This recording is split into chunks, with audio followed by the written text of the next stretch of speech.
Well, Pacelli and Boomer, they're grizzled and gray, talking about Star Wars from back in the day. Got a talk show called Geeky Geezers, it's true, spinning old tales about the stuff they went through. From Atari to Trek, they know every line. Geeky Geezers, man, they're feeling just fine. Pacelli's got a lightsaber, swings it with pride. Boomer's got a game but plays it deep in the night. They're ranting about He-Man and old X-Men too. On Geeky Geezers, they're the nerdiest crew, talking Transformers toys that twist and they turn, singing blues for the geek life, their hearts still burn. Oh, Geeky Geezers, they're living the dream, talking comics and movies, they're busting the seams. From Battlestar reruns to D&D lore, they're preaching the gospel of geek evermore. Pacelli and Boomer, they'll never grow old. Geeky Geezers with hearts made of gold. They're sitting in the studio, mics turned up loud, reminiscing about Super Friends, feeling so proud. Pacelli loves Spider-Man, Boomer's for Hulk. They argue about Star Trek with passion and both. From Betamax tapes to their old D20s, Geeky Geezers where the nostalgia flows. They got fans in the chat, from the young to the old, tuning in to hear stories that never get cold. Talking Ghostbusters, proton packs, toys in the box, and Saturday mornings with cartoons that rocks. Pacelli and Boomer, they're keeping it real. Geeky Geezers with that old school feel. Oh, Geeky Geezers, they're living the dream, talking comics and movies, they're busting the scenes. From Battlestar reruns to D&D lore, they're preaching the gospel of geek evermore. Pacelli and Boomer, they'll never grow old. Geeky Geezers with hearts made of gold. They're singing the blues for the games that they play, for the VHS tapes and the arcades that pray. But the spirits are young, though their hair's turning white. Geeky Geezers keep the nerd fire alight, so tune in each week to the Geeky Geezers show, where Pacelli and Boomer let the good times flow. From X-Files to X-Men, they're dropping the news, singing praises of geek life with them old blues.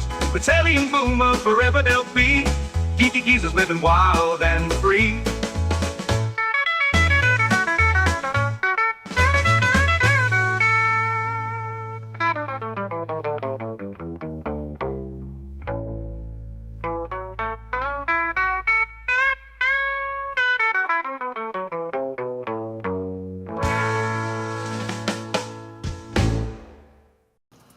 Ooh, yeah. Hello, everyone. Welcome to Geeky Geezers. I'm your host, Agent Boomer. This is my co-host, Pacelli. Howdy, howdy. And along with us is my other co-host, Netters Network, otherwise known as the Geezette. Good evening. I'm showing off one of my favorite pictures of me and Troy at our vow renewal. That is a good-looking couple. 8 years ago. Yes. And here we are in our present day, Sunday after Thanksgiving, the night before Cyber Monday. Yeah, for what it's worth, There actually, to be fair, there's some decent deals on boutique Blu-rays, like Arrow Video. Which we'll get to later today, yeah. I'm picking up their boutique Blu-ray of Flash Gordon for $17, so that's not bad. I'll tell you, and Last Starfighter was also $17. Yeah. I realized something coming into Cyber Monday after last Friday's last call. I realized another prediction regarding Cyber Monday and Black Friday. I think what you're going to start seeing, and I don't know if this phrase will catch on, but I think you're going to start seeing Cyber Weekend.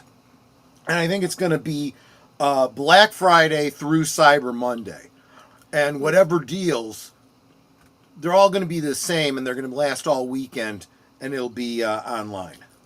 Now, see, for me, I want to get 2 more security cameras for our house, and I've got, it's a set of 2 that I have in my cart on Amazon, and I'm going to see if tomorrow they're actually lower in price. So that's why I'm not too concerned about people figuring out where I live and, doxing me, because, we got a good security system, and part of that is beware of owner. Just saying. Mullen Law Bay, guys. That's what I'm saying. Want to make sure your packages don't get lifted either. Well, Well, we haven't really had a problem with that anyway. It's like we live in a good neighborhood. 20 years, and I can honestly say that we have never had an issue. Knock on wood. Knock on wood. Near me? Yeah, knock on wood. That we've never had porch pirates. And we have, we're literally right next to a high school. They literally walk past our house every day on the way home, so they have every opportunity. it's like our front door, right outside our front door is basically a big slab. It's one step down to our walkway. There's nothing around it where you can hide packages or anything. When people drop off packages, they just throw them on our stoop or next to the stoop if the grass isn't wet. And yeah, even when we used to work away from home, never had an issue. Okay. So it's me. Cool. Troy Pacelli was first. Welcome. Welcome to everyone. Big Al. Let's see. Sydney and Amanda in the same film. I am there. Hello, my geezer friends. Have a great show tonight. Wishing everyone a happy week ahead. As long as Paul Feig doesn't screw it up. Well, we'll see. I find it interesting how Dan Aykroyd was viewed. Yeah, he'll never work in this town again. It's like, no, they're giving him a major profile movie again. That's the thing.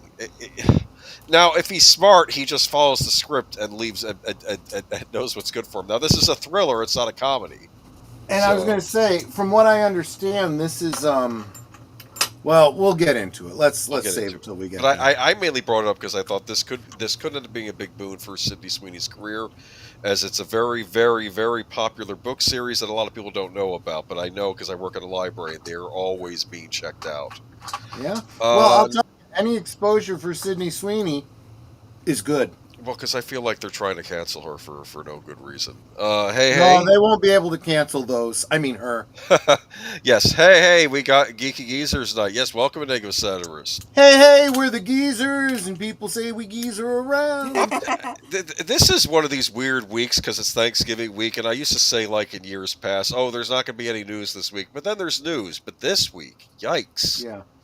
I had to dig it, and it's funny because when Troy, on the few occasions Troy hasn't been able to make it for Geeky Geezers, I would do a show called the Geek Gulag, and I would usually get like deleted scenes or Steve Otten, or I would get Big Al of Big Al Presents, or maybe both of them. We would do the Geek Gulag, where I would present stories that normally wouldn't make the cut for Geeky Geezers, like there's an R2D2 Tamagotchi you could buy. That was one of those. Which you actually did get me. I have that. I even built a custom 1/6 scale R2D2 body for it. Holy cow! Okay, well that's incredible. All right. How does R2D2 die in that? Do you not give enough oil or something? Is that how it happens? Oh, last call. I have to admit, I haven't quite played with it yet. It's okay. You're saving it. Last call membership, $1.99 a month gives members 4 movies a month. And speaking of which, I will be on with you at some point this month, and you can vote on what they decide to watch that night. You can listen to Troy and Edder's commentary, and a week from Monday, I will be on with them to discuss a Christmas movie that's not really a...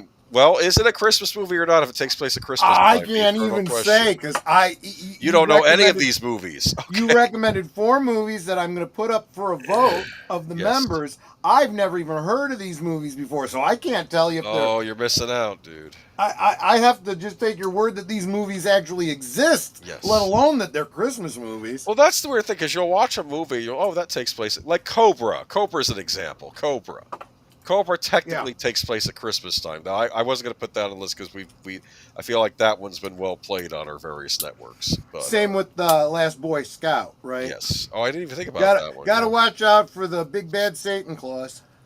Ah, yes. Connie Cleary, 1863. Welcome. That's a good year. Who was president in 1863? I don't know. I was young at the time.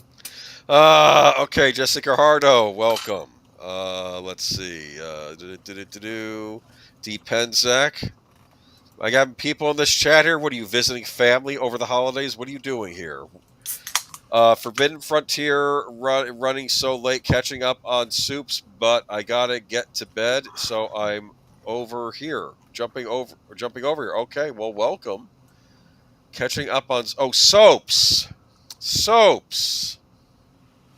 Wash up. Never mind. Soap operas. You know a lot about soap operas. My sister used to. I am not really current with them. I have to turn to Sir Torrin Clegane for info on soaps Well, my sister more subscribed to Hulu for some of the soaps, but she's really mad at this merger of Hulu and Disney Plus. She says that happens, I ain't doing it. I'm done. I'll just have to catch things online because I'm not, or catch clips because I'm not going to be. because she doesn't want. She She want doesn't Disney want to Plus. support. I mean, technically, you're Gotcha. supporting Disney with Hulu, but you know what I mean. Yeah. Dude, D Pensek, save this for later, but I will be looking for that trailer. Yes, we have a story later, D Pensek. Tune in, okay, on this very Yeah, subject absolutely. matter. We'll In get fact, there. in fact, I was almost going to do Excalibur for Good Old Days tonight, and I realized we had done that because I did King Arthur for Good Old That's Days right. one time, and then I That's right. decided. But that's okay. I picked another subject that ties to a story. Which at reminds Geek me, by the Flag. way, Boomer, Yes. I do have to, and I'm going to put you on the spot because I'm going to bring this up on the air. You got to get back to Big Al about when you're going to be doing your next Robin of Sherwood. Robin of Not Sherwood. this Yeah. week, but I'll set a date for December. We'll have to do one. There you go. Okay, yes, I will. Thank you for bringing that up to me. I will be in touch with him. Yes, big fan of Robin of Sherwood. Yep. Cobra, aka Beverly Hills Cop Sloan. That was originally Sloan's Yeah. version of Beverly Hills Cop. Kind of, What the yeah. heck? Totally different. You know, Beverly Hills Cop was a holiday blockbuster of the year it came out. Did you know that? I think it was released around the Christmas holidays. I think, It wasn't a Christmas yeah. I seem to remember, yeah. As opposed to Trading Places, which definitely has that Christmas feel, came out in the middle of summer. Yes. Yes. And yes, we have Simu in our collage geek flag. Yikes, you're a little angry there. We'll talk about him later. He's got some Yeah. choice words. And I think he threw he throws another actor under the bus in his comments. I know who that actor is because it can only be one person. Yeah. What is that? What is Big Al saying there? Oh, it's bow and arrow. Oh, for Robin of Sherwood. I got you. Right. So usually we start out these streams talking about the good old days. So let's go do that. Do you have the thing uploaded? Oh, yes, I do. Yes, okay. I do. Let me. There we go. Geeky Geezers. Agent Boomer, 11/30/25. We want to give him attribution for creating the yes on his own show. Very funny. So usually we talk about the good old days, and I'm talking about the good old days of Riddick. I have to admit that I only remember watching, although I think I saw the second movie. Okay. I only remember the first one. Pitch Black. What? Wait a minute. Are you not familiar with the Chronicles of Riddick? I'm doing the whole shebang here right now. Okay, I think it's Richard B. Riddick, notorious outlaw, a murderer, convict, intergalactic criminal, and he is captured by a lawman, and he's on board this spaceship. That basically it's like a coach spaceship. Like some people are settlers. You have a Muslim imam with some orphans. They're going on a pilgrimage to a new Mecca that's on another planet. Because I guess now there's a new Mecca in the far future, and you have free settlers. You have all different groups on this ship, and then suddenly bad stuff starts happening on the journey. And I want to say it's like mini asteroids. Do you understand what I'm saying? You know how like usually when ships fly through space, like you worry about the big asteroids. It's like the little asteroids, but they're big enough that they brace the core of the ship, and they have to do a forced landing. Well, sure. If you have, this is what they call micro asteroids, micro meteorites, or whatever. These things at high speeds, these things could be going, faster than a speeding bullet, literally. And if they're coming at you, your ship. And this is why in Star Trek, they have the techno babble about the deflectors. The deflectors are supposed to prevent anything that's coming at you, especially at these high relativistic speeds, faster than the speed of light, shooting through your ship. That would just destroy your whole ship. But yeah, anyway, this is a problem. People don't realize this is a problem with space junk floating around, in orbit. The International Space Station gets peppered with things all the time. a little bolt Yes. or a little paint chip from a previous vessel that's in orbit, could be going, thousands of miles a second, boom, right into the side of the ship and leave a hole, Yeah. and they literally have to patch it. Because it starts an atmosphere leak. It doesn't work like it does in sci-fi, where it suddenly explodes the ship and you get blown out the little hole and you get turned inside out. Keep in mind, the pressure inside that ship is 1 atmosphere. Yeah.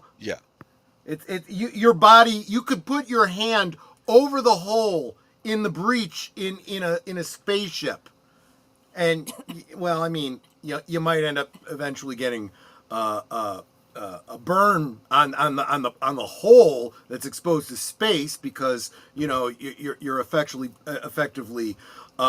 freeze drying that spot in your hand, but it's not going to kill you.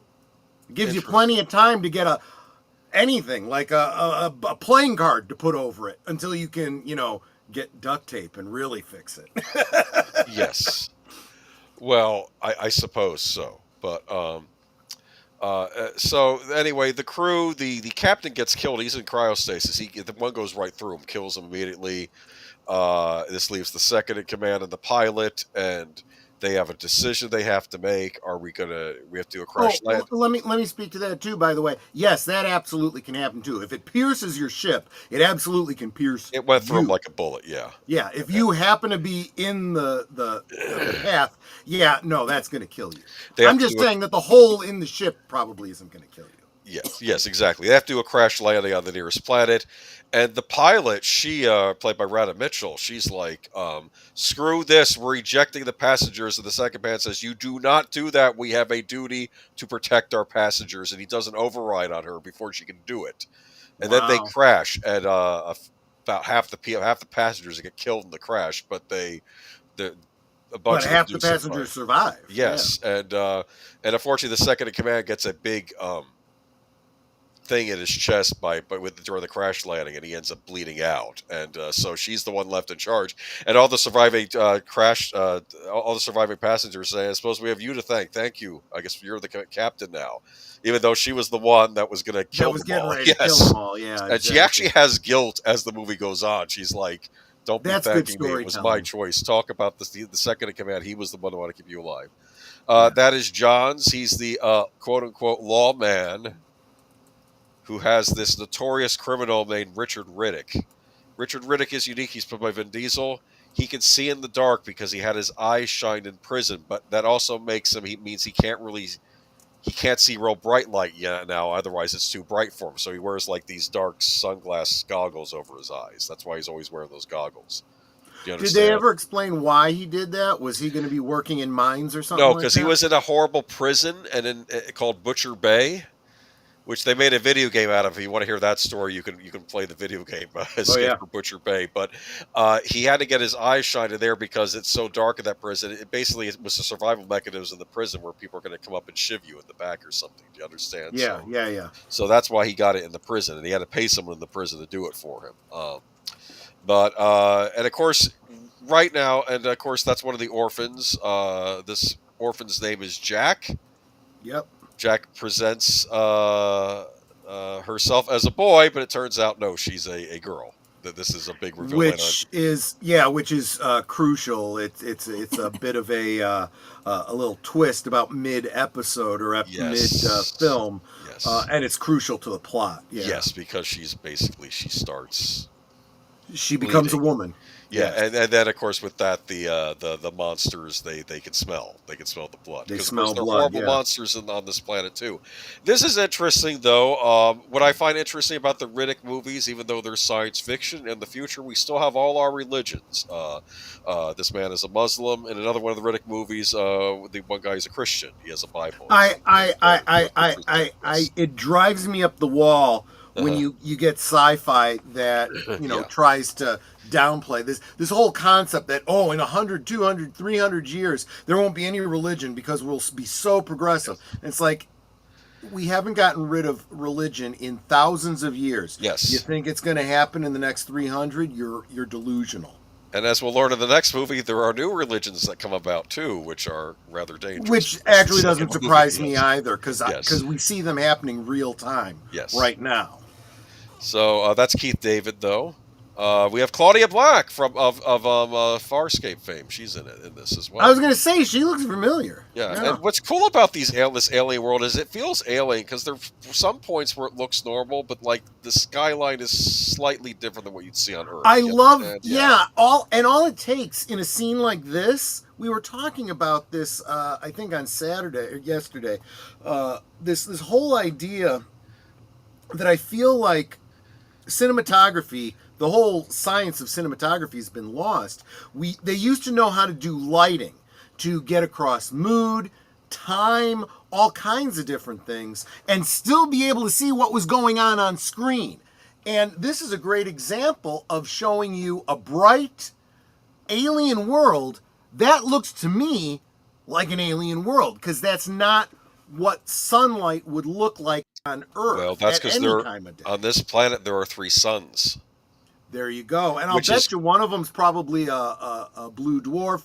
One of them could be a white dwarf, you know.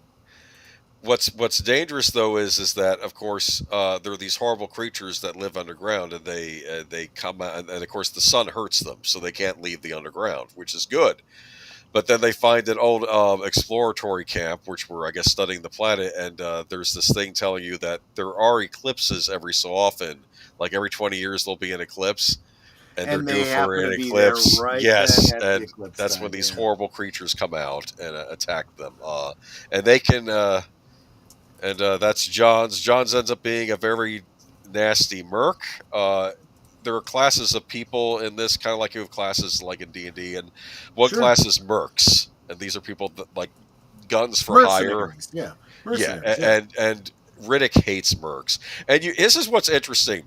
As you watch the movie, you realize, is Riddick as evil as they say he is, and are the good guys as good as they say they are? Because like exactly, Riddick is a violent man, but I think he's more pure emotive. Yeah. Whereas Johns, he actually he stole the emergency, I guess, morphine that was on the ship, just so he could get high that she was going to use on the captain that was bleeding out, and it's like because he was having a horror because he was going to try to give him a peaceful way out. Just no. So moving on to there's Riddick, and like I said, when it gets dark, he doesn't even need the goggles anymore. He can just take them off. But anyway, I think I'm ignoring the chat here, but. Chronicles of Riddick was much better than Pitch Black, and Riddick should have come before Chronicles of Riddick because that's clearly should have been the end of the trilogy. Well, here's the thing. People get angry about what I would like to say are total shifts in this series. Mm-hmm. And I would argue, no, this is just this character in a story where he gets stranded on this horrible planet with a bunch of survivors of this crashed ship. And then you have the next one that has more of an epic scope, because like our world, you have smaller scale stories and larger scale stories. Do you understand? Right. It's you're following a character, and he's going to be in different stories all the time. Oh, is this a render of what the creatures look like? Yes, that's you how don't really get a good look at. You don't get a good look at them in the movie. I think that's one of the better picks of them. They're very nasty. They'll tear you apart in 5 minutes. I'll say this: if they do attack you, you're not going to feel it long because they're going to eat you up like real quick. It's like you won't have time to react.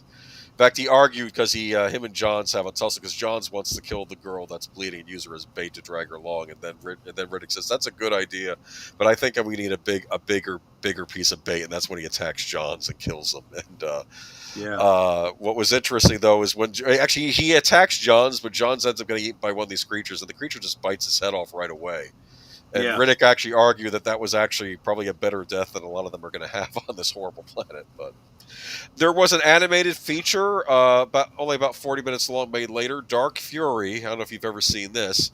This was meant to bridge the gap of Pitch Black and Chronicles of Riddick. This was like an animated tie-in that they did. Cool. They would do these back in the 2000s. Peter Chung, who did Aeon Flux. You remember those that MTV show? He did the animation for this, and it's a really good little short. Basically, the survivors, which are basically Jack, Imam, and Riddick, they're the ones that survive the Pitch Black planet, but they get captured by a merc ship. And I kept thinking a merc ship would be like this tiny vessel. It's this huge, like, prison ship that's filled with prisoners that are kept in this sort of cryo-frozen to be put on display by this maniacal woman here, and the other half of the ship are just mercs on ice, which you can just defrost. I need a merc, I need a merc, I need a merc, and she wants to add Riddick to her collection. That's her second in command in the background there. Nasty character there. This was a nice little short. This could have been a feature on its own if they had wanted to lengthen it out to 90 minutes. But it's cool. You can find it as a special feature on the Pitch Black Blu-ray. But moving on to, of course, here's the big one, The Chronicles of Riddick. Now, do you remember this one when it came out? Huh? I remember it coming out. I may have even seen it, but I don't recall. All right. What I found interesting. Okay, well, that's the latest bounty hunter after Riddick. That's Toombs. I like him. Like one of his underlings says, Riddick just ghosted two guys because he's after the bounty on Riddick, and he's like, maybe we should just leave it be. And he says, I think you're my new gunner, and like he says, put on a fresh pair of panties. He's not he's just a scummy guy. I keep thinking. He had an American accent, but I think he's an Australian playing him or something. He has that swarthy look. That's Carl Urban. The villains, gosh, I would not have recognized him. Yes, the villains this time around are a group called the Necromongers. They have that very Bram Stoker's Dracula armor style. I would argue that if, of course, we find out in this movie that Riddick is actually one of the last remaining of a race of humans called the Furians, and these are the Necromongers, and the Necromongers killed all the Furians, and I'm like, so this is basically Goths versus Metalheads. That's how I sort of look at this. But yeah, they have this weird religion where they go to each planet and they force you to convert to their religion, or they kill you, and that's basically it. And of course, when they show up on Helium Prime in the city of New Mecca, this one guy argues, no, this is a planet of many faiths, many religions. We will not be converted. Then the Lord Marshal says, well, then I'll just steal your soul. Like he separates the guy's soul from his body, and the guy drops dead. So then they all bow, but one man doesn't bow, and guess who it is? Riddick, of course, will not bow, yes. Imam, actually, he was working with some people. He's the one that put the bounty on Riddick because he wanted to get back to the planet because he's like, I have a family now. Because this is a number of years later after Pitch Black. And he's like, I have a daughter, I have a wife. My planet's going to get destroyed by these crusading zealots that are like half dead. Because they go through this weird process. I don't know. I'm sure people have been chiming in the chat, though. Let me see. Third movie that I can remember was not The Two Towers. Oh, you're thinking of something else. Okay. But this kind of came out around the same time as Lord of the Rings and stuff. This was director David Twohy and Vin Diesel. I'll say this about Vin Diesel. He loves playing this character. Sure. He takes it seriously. He is big on this. That's Lord Marshal. He's the main villain of this. He's as the Necromongers call him, a holy half-dead who's seen the Underverse. Because he wants to, I think his idea was he wants to kill or convert every human life and then take everybody to a new universe.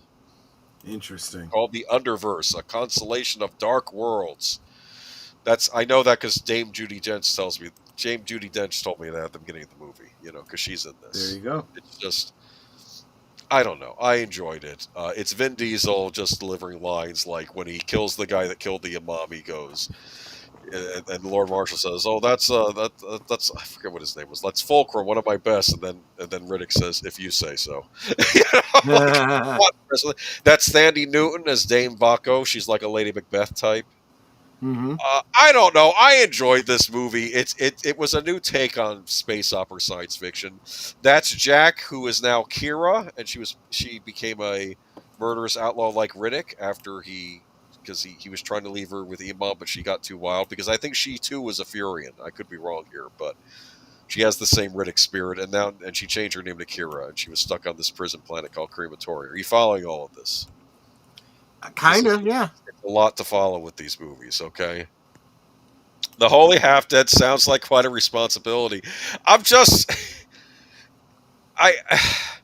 It's weird because, you know what it is? It's like how you had those old dystopian movies when Arnold would be in them. So you have this weird, big epic space opera thing with these, but then Vin Diesel's it's just delivering his lines.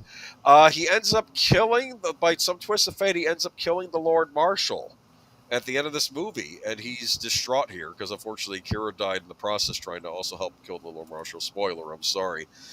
But then he sits on the throne, and then all the necromongers are surrounding him. And I figure they're going to try to kill him, right? Because they killed their master. Then suddenly they all kneel before him. Because in the necromongers, you keep what you kill. So if you kill the Lord Marshal, guess Mm-hmm. what? You're Yep, now the you're new the Lord new Marshal. Lord You are Marshal, their right. leader. And that's how it ends. And it's like, he didn't want it either. You know, he was an outlaw. He didn't even want to be found. He made an argument to Tubes. He was angry. He's like, I just wanted to be left alone. Okay? Yeah. Self-imposed exile, but they keep dragging him back. But now he's leading this group, and this brings us to the last movie that we've seen, which was Riddick, which I didn't even think we'd get a sequel. Yeah. This was back in 2013. I still consider this good old days because I consider the all the horrible stuff started happening in 2014. So we're still good. Fair enough. Yeah. I think people complain about the total shift. So what they decided to do. So what they decided to do was kind of take it back a little bit from the big epic that was Chronicles of Riddick, but they did it in a smart way because they didn't do it. They didn't negate what happened in the prior film. My dad used to equate Riddick to Conan. I think Riddick is kind of like a Conan type character, like a science fiction version of Conan. Yeah, Yeah. I kind of see that. So what happens is Riddick gets betrayed by one of the necromongers, and they try to kill him. He falls to his death, but he doesn't. He survives, and they take off. So he's stuck on this planet where he has to basically, and he argues, you know what, I got too soft being commander of the necromongers. So he starts living in the wild again. He befriends one of these dog-like creatures at some point. First they want to kill him, and then he actually ends up taming them, basically. Do you understand? Yeah. So, but he realizes that there's going to be some very nasty stormers coming that he won't survive, so he finds a abandoned like merc ship or some kind of post, and he basically punches it and says, hey, I'm Richard B. Riddick. I'm on this planet. And basically, he knows he's going to call mercs to the planet by doing that, and he's going to steal their ship and get off. Do you understand? So, Yeah. and there end up being two merc ships that show up. One's like a scummier merc ship, and the other, they're more professional. And guess who's part of the professional mercs? We have, if you look up there in the far corner, we have Katie Sackhoff. Katie Sackhoff, yeah. Yes, so Katie Sackhoff. These movies attract a lot of these science fiction alumni in them. I've noticed that. So, because you had Carl Urban in Chronicles, and he shows up. He has a cameo in this movie too. Oddly enough, he's not the one that portrays Riddick, which I thought was interesting. But yeah, she was in this. She's really cool in this too, actually. She's pretty cool in just about every role I've seen her in. Yeah, I'm not going to say what happens. It's another one of these scenarios where they got to get off the planet. They're horrible monsters and horrible weather, and they have to get off. And Riddick's idea was, look, two merc ships show up. That's great. I'll take one, and you all can leave in the other. You know what I mean? So, Yeah. and they, of course, we're going to capture you. You're not so tough. So Cersei starts killing some of them. You know what I mean? So it's like, Right. because he's Riddick. That's an old promotional thing. That's kind of funny, huh? That's her and Vin Diesel. Entertainment Weekly. I like that. Her name was Doll in this movie. That's interesting. I'm sub to the Katie Sackhoff podcast. I forgot she has a podcast now, doesn't she? That's right. right. I've seen clips of it. She talks about these are some of the horrible monsters. They remind me of scorpions, actually, in this movie. But definitely worth checking out if you haven't seen it. I'm not going to spoil any more of it for you. But I did bring up Riddick because I do consider Riddick the good old days. I also consider Riddick a science fiction series that, as luck would have it, didn't get wokeified because it happened before all that nonsense. We got the last movie. David Twohy and Vin Diesel keep tight creative control over this too. So I think it's safe. And we do have some Riddick news coming up later in the stream. That's why I brought this up. But how about you, Nat? Ever see these movies? I don't think so. Okay, well, you might get a kick out of them someday. Yeah, they're. I mean, I've heard of them. I just haven't seen them. It's basically it's like Space Conan, if we're being honest here. That's how I kind of look at it. Yes, because everyone calls him evil. Like Judy Jen says, the only way to fight evil, sometimes you have to fight it. Most times you fight it with good, but in times like these, we have to fight it with another kind of evil.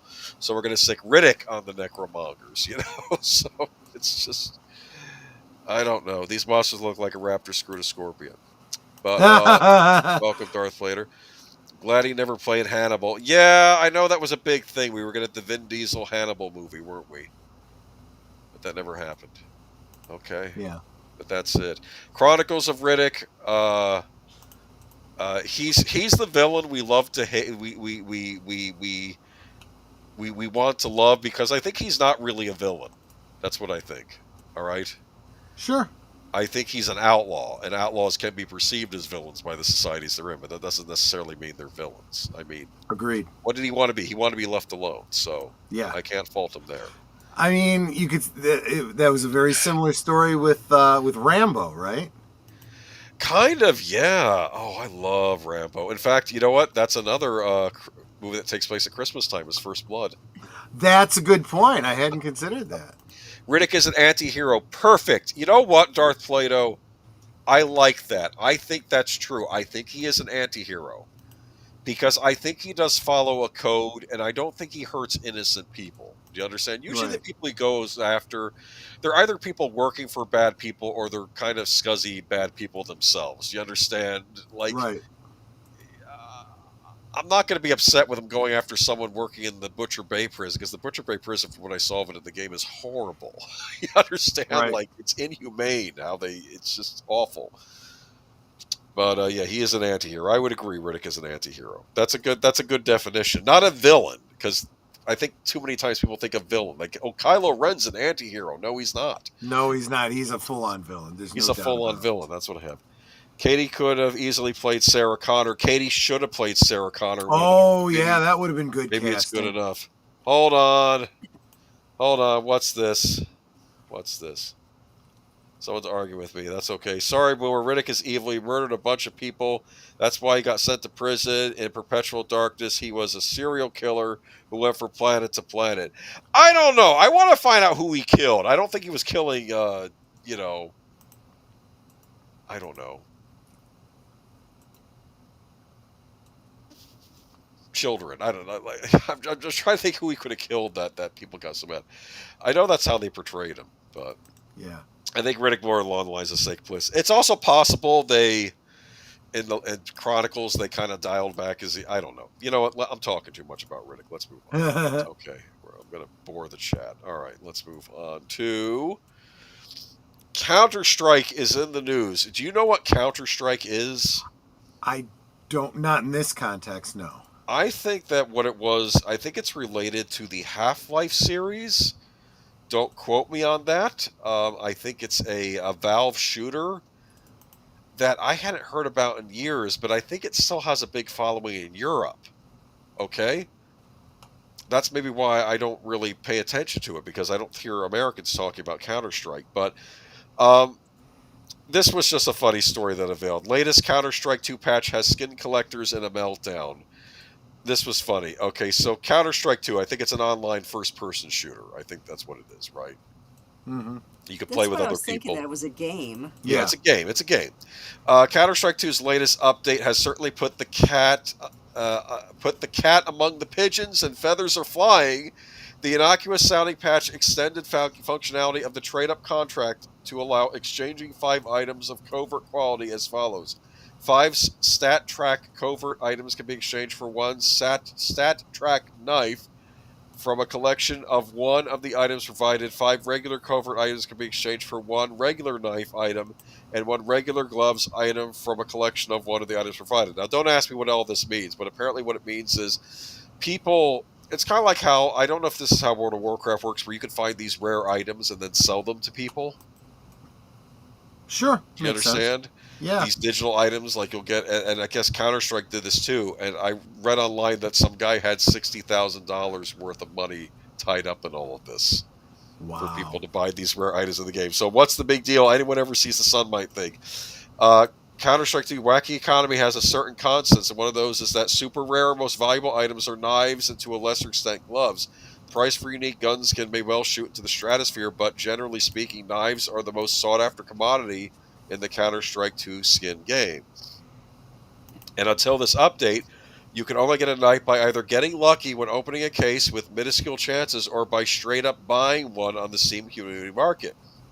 Now players can trade up 5 covert items colored red into stat track knives, regular knives, and regular gloves. Covert items are not 10 a penny, but nor are they anywhere near as rare as the top tier items. Therefore, Counter-Strike 2 has added a relatively achievable route for any player to work their way toward a desirable and high rarity item. So let's say you are buying these rare items to hopefully sell for even higher, and you're spending a lot of your money to get these rare items, maybe to resell them. Sure. You just got royally screwed with this update. Yeah. You won't have to go far to find reports of the skins market tanking in value from anywhere from 1 billion to 2 billion. That gap of a mere billion between estimates is why I urge extreme caution over some of the sums being thrown around here. Bloomberg reports that 1.75 billion in market value fell out of Counter-Strike 2 skins overnight following this update. But these estimates always led back to third-party skin platforms and traders who self-evidently have an interest in inflating value, and the high-end prices are so entangled with crypto and other speculative assets that I'm not convinced that a firm dollar amount can be assigned to the market. All I know is I was watching reactions of guys online and they were screaming. They were furious. I can understand why someone would get upset about this. You have certain expectations. You're spending money based on those expectations, and then they do something like this. So this is basically like Beanie Babies, where the guy started making more of them when he said he wasn't going to make them anymore. I don't know. Well, maybe, yeah. I don't know who still plays Counter-Strike 2, but I guess it's big in Europe. But is it me as the character with the red shirt is giving the Team Fortress 2 Scout vibes?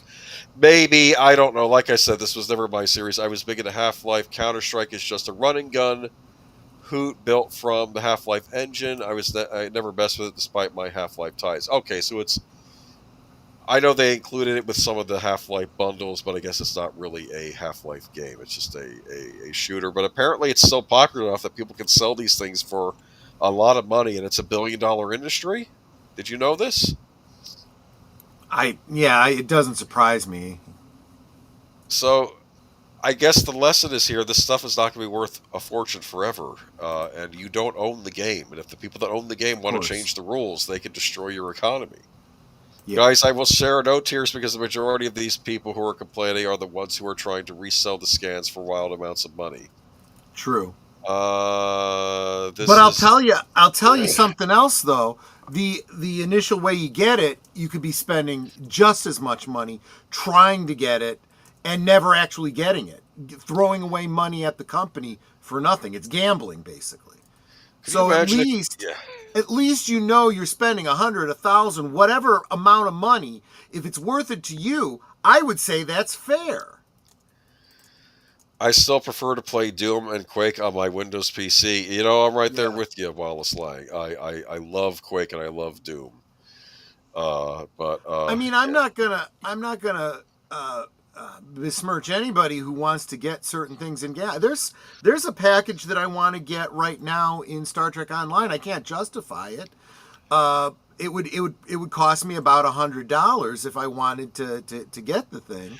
But right, because online does the same thing, right? But can people resell the stuff they buy? That's my question to other players. Absolutely, they can. Well, once it's bought, maybe not. But the in quotes key that you buy in order to get it, you could buy that key and then resell it. Okay. So yeah. Interesting. So yeah, technically you can. Yeah. All right. So, but yeah, apparently this was a big disaster for people in this economy. But like I said, it's a slow news week. But enormously popular game, attracts roughly 30 million players a month while standing among Steam's best sellers. So this must be the big game on Steam that people play online because it is made by Steam. And like I said, I heard it's still very big in Europe. But I thought people were playing Call of Duty and things like that right now. But all right. Not much on the gaming front this week. That's why I picked that. And we have this game, which is called Neon Inferno. Retro running gun madness at its best. Side-scrolling running gun games were huge in the 90s. Do you miss them? Well, Zenobia and RetroWare's new pixel art title Neon Inferno is a game every 90s kid would have raved about and added to their greatest of all time list. The amazing pixel art, music, and high-octane action will have you reminiscing about the good old days in the best way possible. I kept thinking back to the days of playing Mega Man X4 in an arcade cabinet. Time to throw those rose-colored nostalgia glasses off and take a look at Neon Inferno as a modern classic. Does this intense indie game stack up? And already a stacked year. And by the way, I went to a lot of work to get this article because it's on MSN.com, and man, that is a nasty site. Have you been on there lately?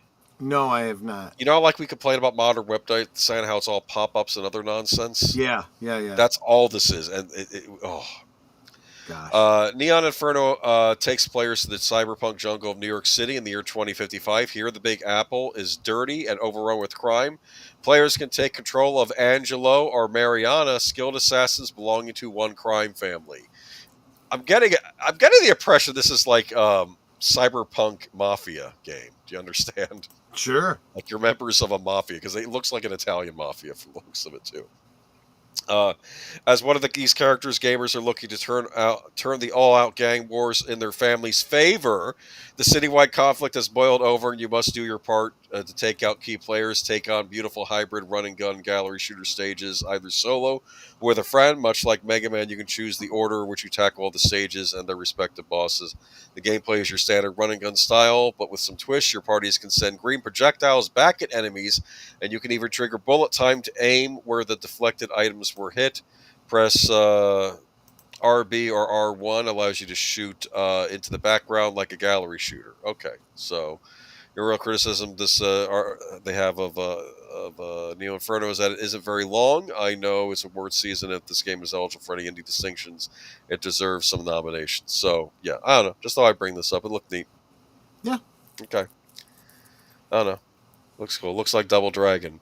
They've done redos of Double Dragon in recent years. Actually, they did one last year. I think it was called Rise of the Dragons. But I think this is more like a Contra, if I'm being honest with you, or a Metal Slug game where you just go around shooting at people. But I don't know. I just thought the theme was cool, and it's indie, so we want to support our indies. And 2 new Evercade cartridges announced for February 2026, including the Turrican Collection. I'm a big fan of the Evercade. Do you know what the Evercade is? If I told you about this before. I don't think so. Okay, so we're going into the really nerdy stuff here. This is okay. So the Evercade is a British company decided to release a kind of a retro console that plays cartridges, and they put a bunch of games on each cartridge. And in fact, they remember those portable systems I got you, the Sure. Atari Mhm. one and the Tata one. Same company makes those as well, and you can even play Evercade cartridges on them. But it's just kind of neat. They're releasing a Turrican collection and a Tato collection. Turrican from Factor 5 includes 16-bit running gunners along with 2 bonus titles, Mega Turrican, Score Tech, and Super Turrican, Score Tech. So you get all the Turrican games. Turrican, Turrican 2, The Final Fight, Turrican 3, Mega Turrican, Super Turrican 2, Super Turrican Director's Cut. What do you think of that? These games were big on the... They were big on the Amiga and the Commodore 64 when they first came out. Cool. And yeah. I remember those systems. Okay. I don't know if you played Turrican on them. systems. They're not including the Commodore 64 versions, though. I did see a vintage Atari at my local antique shop for $75 with 2 controllers and 5 games, and they make a repro of those consoles now too. So you can buy one that actually hooks up to an HD TV, but the cartridges will work on it. Even the old cartridges work on it. And they're also releasing the Tato Arcade 3, which includes Kadash, Calmetry, Crazy Balloon Football Champ, Puzzle Bob, Lunar Rescue, Quicks, Fairyland Story, and Zookeeper. Tato, of course, made Space Invaders. Right. They already included Space Invaders with Volume 1, so they're not going to do that again. But they got Puzzle Bobble, which is the game. You might have seen this in movie theaters, arcades, where you can play one of the 2 little dinosaurs and shoot your bubbles up and pop bubbles on top of you. It's a puzzle game. Mm-hmm. Okay, anyway. All right. Just thought I'd let everybody know that these are coming out if you are into old school gaming. They're rather cheap. I mean, I saw that at my local Sam's Club store. Interesting. Okay. RAM prices are so out of control that stores are selling it like lobster. Yeah. I bring this up because I was watching a YouTube video this week, and basically a lot of the stuff when Microsoft was blaming the increased prices of consoles on tariffs, he thinks they were lying. He thinks the consoles are increasing price because of the skyrocketing price of RAM because of the AI race. And I think they were deflecting it. Okay, Michael Kreider's headline at PC World Today perfectly captures how ridiculously the PC memory shortage has become. Stores like San Francisco Bay Area Central Computers are beginning to sell RAM at market prices like you'd pay for the catch of the day at a seafood restaurant. Costs are fluctuating daily as manufacturers and distributors adjust to limited supply and high demand, reads a message posted at the store's display case as spotted by Steve Lynn. Because of this, we can display fixed prices at this time. We can't display fixed prices this time. Micro Center is apparently doing the same due to market volatility. We ask you to please see a sales associate for price, reads an in-store message captured by Redditor Cass Texas. It's so hard to overstate just how quickly the RAM crunch is changing the affordability of computers, and it might soon impact other realms as well, as everything from game consoles to smartphones require RAM to function. So, you're a computer guy. How important is RAM? It's important. I mean, it's how much you can render at any given time. And then now, of course, there's the difference between the RAM for the program and the RAM for the video. Okay. So there's video RAM, but yeah, both are important. So it says 3 months ago yesterday, I bought 32 gigabytes of memory for my gaming PC for the price. That exact kit has more than tripled since then. It now costs $300 more. 440 versus 130. In case you're curious, a more common version of the same kit went from 105 to 400. Some prices have doubled since October, while you can still find some 32 gigabyte kits as low as 230. A 64 gigabyte DDR5 kit can easily run you $700, $800, even $900. Does that strike you as a lot? I mean, it sounds like a lot to me, but then again, Okay. you know. Some high-profile product launches might be impacted by the price of memory. Valve points at the RAM crunch as the one reason it couldn't promise a specific price for its Steam machine that we mentioned the other week. Just out-of-control GPU prices from earlier this year have finally settled down. Runaway memory prices might make them shoot back up again. Every graphics card requires gobs of VRAM. More is better. That's the video RAM, yeah. Right, gotcha. And word is that NVIDIA and AMD are preparing to raise prices to compensate for the crunch. Digital Foundry is recommending that you buy a GPU or at or below MSRC manufacturers this retail price while you can. One with 10 gigabyte or more VRAM. Leaker Moore's Law is dead claims that Microsoft may have to raise Xbox prices yet again to compensate, but that Sony has stockpiled enough RAM for the PS5 to last some number of months. So Sony, interestingly enough, saw this happening and they stockpiled. So they wouldn't have to raise the price of their consoles. So that's interesting that they did that. Epic CEO Tim Sweeny says it may take years for high-end gaming to recover from the RAM crunch because of AI. He says factories are diverting leading-edge DRAM capacity to meet AI needs, where data centers are bidding far higher than consumer device markets. So this is because of the data centers for the AI. They're in demand because they keep building more and more data centers, so they need more and more RAM. Is that right? You're right. And there's not enough RAM to keep up. And since the data centers are willing to pay more for the RAM than the people that make the game consoles, that means probably fewer game consoles, and those that exist will be more money. Yep. Question. I might be sounding naive here. Let's say something that plays very old school games. Does that still need RAM? Yes, usually not as much. Okay. Because I was wondering if maybe because the Switch 2 was less powered, but that still requires probably a lot of RAM even on that. Okay, so everything is going to go up in price. Okay. So I'm talking 2,600 years. Okay, well, we might be going back there. Does the 2,600 need RAM? That's my next question.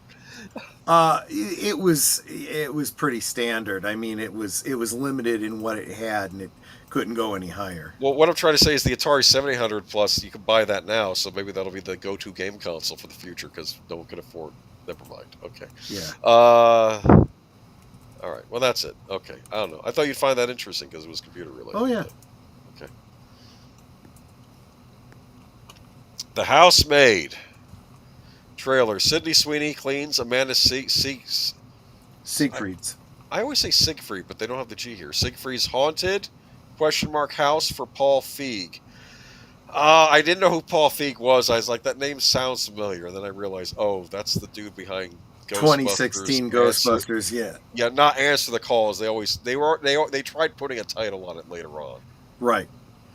Deck the halls with Fatal Attraction posters and start counting down the days for Paul Feig's The Housemaid, a slippery suburban thriller starring Amanda Seyfried as a creepy rich lady and Sydney Sweeney as her lamb led to the slaughter through a working-class job. From Lionsgate, the upcoming release date adapts author Freida McFadden's best-selling novel and is expected in theaters December 19th. The Housemaid casts the Oscar-nominated Siegfried as Nina Winchester, a buttoned-up homeowner who seems to be hiding more than your average yuppie secret. Sweeny plays Millie, a cleaner-for-hire who, even wearing certified She's All That glasses, looks a little too hot for the live-in housemaid position, with the instantly intense Nina and her overly slick husband, Andrew, played by Brandon Skelner.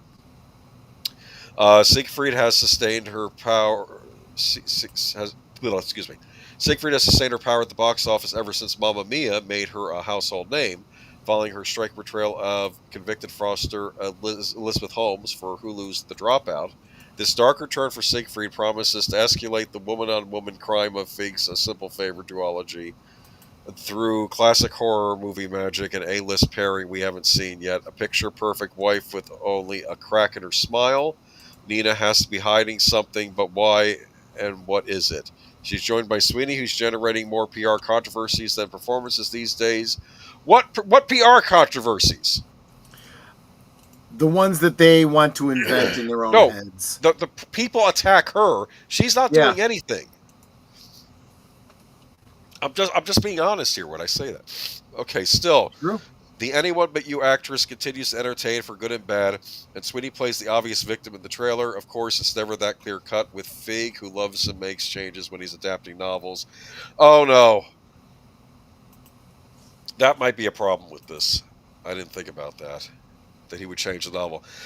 I want to bring up that the Housemaid books, they're very popular, and I think that this could be a hit series. Like, this doesn't have to end with this movie. There are lots of Housemaid novels, and they can keep bringing Sydney Sweeny back, because apparently this character she plays, she also has a dark secret that makes her take these desperate jobs. You understand? That she had some working for people who are shady. Do you understand? So, right. I don't know. Netta, have you read these books, the Housemaid books? No, I have not. Okay, they're going out like gangbusters at the library, but the impression was like she'll take a job at this rich person's house and everything looks nice, and they say just don't go into the room on the second floor. Do never go in there. You know, that sort of thing. It's like, I don't know, but I don't know. I don't like the idea of Paul Feig though changing the novel. Do you want a career, Paul Feig? Just leave it alone. This movie will make a lot of money at the box office. I'm hoping it'll help launch Sydney Sweeney's career. Because she hasn't had like a big movie hit yet. Like, she's had all this side stuff. Like, she's been in like Madam Web, which was not a hit. I didn't even know these books exist. I didn't either, but like in the last 6 months, I keep seeing them, and people are screaming for Frida McFadden books. And I'm seeing a bunch, like The Housemaid is Watching, The Housemaid's Secret, like Housemaid. She's been cranking them out, so it's a thriller series. I've not read them. I can't speak for their quality, but I brought this up because I thought this might be something that launches Sydney Sweeney's career, so we'll see. Sure. All right, moving on to Vin Diesel unleashes. This looks like a familiar topic. Yes, Vin Diesel unleashes furious new look at Riddick 4. Yes.